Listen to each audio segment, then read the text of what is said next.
In this video, I'm going to go over another example of how to use annotated velocity and acceleration graphs to show you how to use those to solve kinematics problems. So in this problem, we've got a runner who finishes a race with a velocity of 10 meters per second, and then as soon as they finish the race, they start slowing down and eventually come to a stop when they're 25 meters from the finishing line. Before I go on, make sure that you have watched the first video where I go over in much more detail how to do these graph annotations, because if you don't have a basic understanding of that, then you may not get what I'm talking about here. So I've put a link to that in the top right hand corner of the screen, so check that one out if you haven't watched it first. So first thing we're going to do is the qualitative sketches of the graphs, so just no numbers, just what the graph shapes look like. So I'll start with my velocity graph, and so it says that the runner slows down from a velocity of 10 meters per second. So when they finish the race, they start with a velocity, and then, and what is going on there? And they slow down to a stop. So we're showing here that they started with some velocity and that they slowed down and came to a stop, which would be 0 meters per second here. Okay. Now I'm going to go over here and do the acceleration graph. This one's going to look a little different than from the previous video because the acceleration here is going to be negative. I know it's negative because if I look over here at the velocity graph, that is a negative slope. And so that means my acceleration will be a negative number. Okay, so I've got the graph shapes, so I need to do the annotations or do all the variables and all the numbers and stuff. So the initial velocity here is 10 meters per second. So I'm gonna, that VI equals 10 meters per second.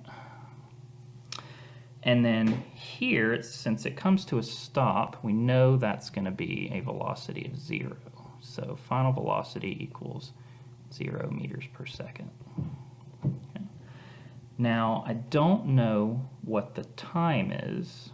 So I don't know what the time is. So I can't give a number for that, but I can leave it as a variable.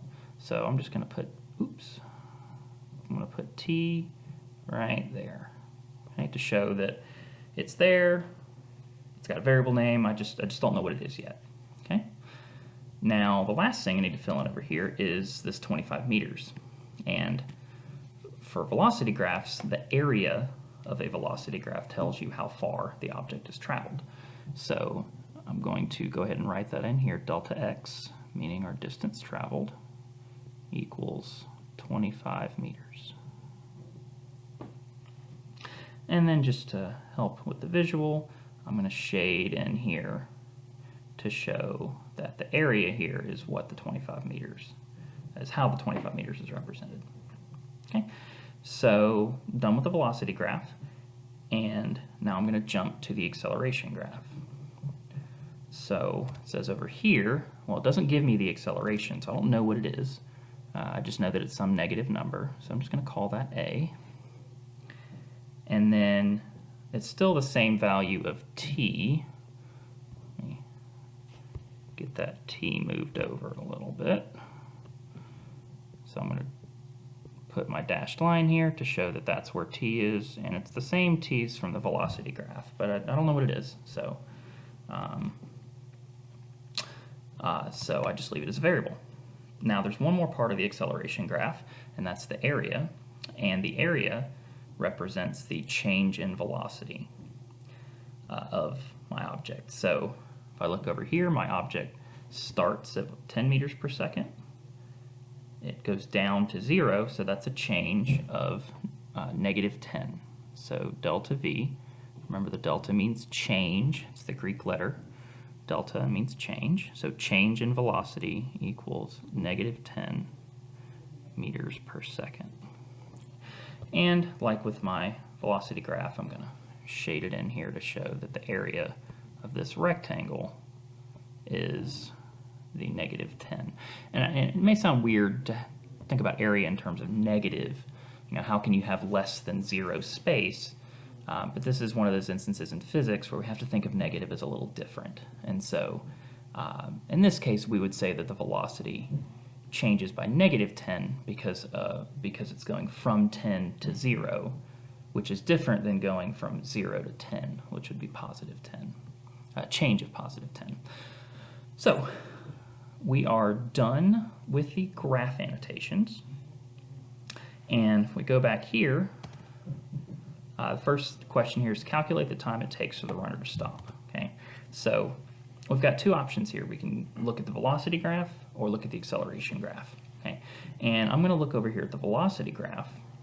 And the idea here, but really for all of these graphs, is to think geometrically, think about areas and lengths and stuff like that. So here I have a triangle, and I know that the height of that triangle, okay, that height right there, is my initial velocity, is 10. Okay.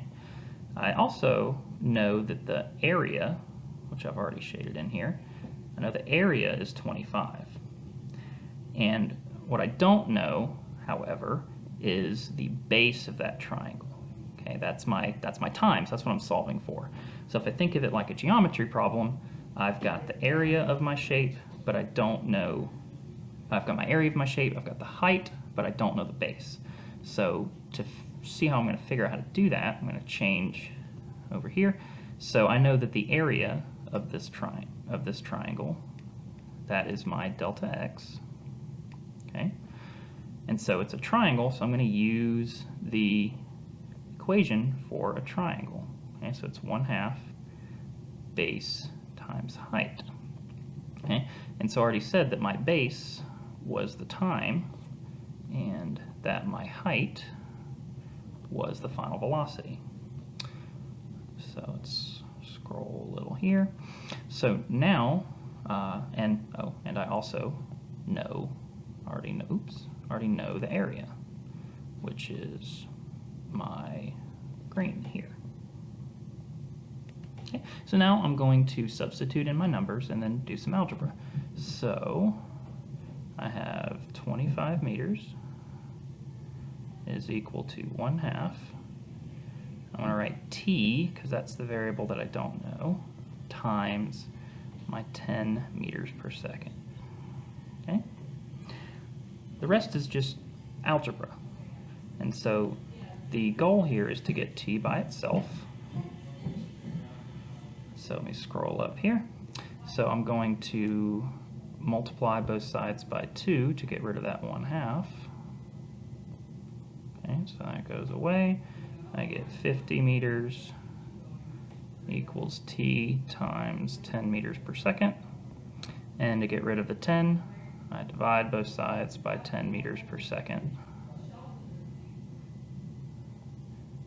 And so that goes away, and I get t equals 50 over 10, which is just 5 seconds. Okay?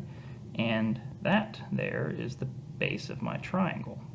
So what I want to do now that I have this information, I want to go back up here and fill that in. So I've got t is equal to 5 seconds. Okay? And so I also want to go over here to my acceleration graph and fill that in as well, because the next question here is to calculate the acceleration of the runner. Okay? And so I'm going to follow the same thought process here of thinking geometrically, thinking about areas and heights and widths. So I have the area, so I've got a rectangle here, and I know the area of the rectangle. That was my change in velocity. So the area of any acceleration graph, regardless of the shape, is delta v. So it's a rectangle, so I know that my area is going to be base times height, or length times width, whatever you want to call it.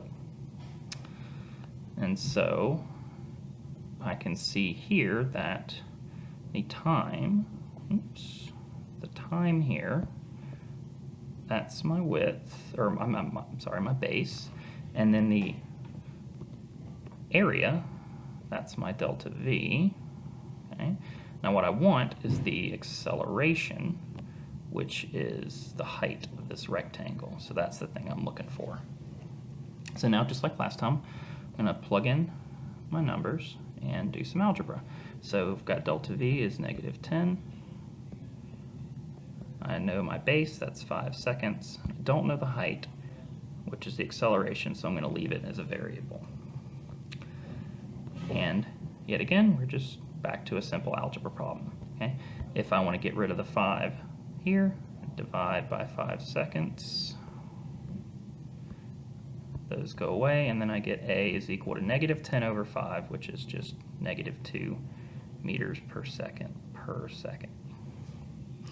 And that is my acceleration. Okay? And so the last thing I want to do is just do some consistency checks to make sure that my graphs are telling the same story. Okay?